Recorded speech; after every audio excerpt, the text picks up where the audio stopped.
Okay, as you can see, this cauliflower is ready to be harvested. You see this pinkish blonde that's going on? It's a little bit longer than what I wanted, but it's still good. So we're gonna go ahead and harvest it.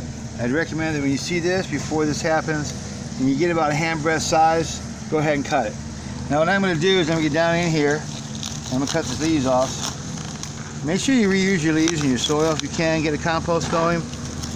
But I need to be able to find the stem easily. Now since it's in a 5-gallon bucket, I can quite literally pull it out of the dirt. And I'll show you that. Cut it down here below. Boom, done. Just like that. Now your cauliflower is ready to go. Reuse this. Reuse all of this. This is good material to put back in. So as you can see, we did pretty good. We'll take these off here. Won't use those. But as you can see, it is a handbreadth size and it's ready to be eaten. That's it, folks. Homegrown cauliflower. Oh yeah.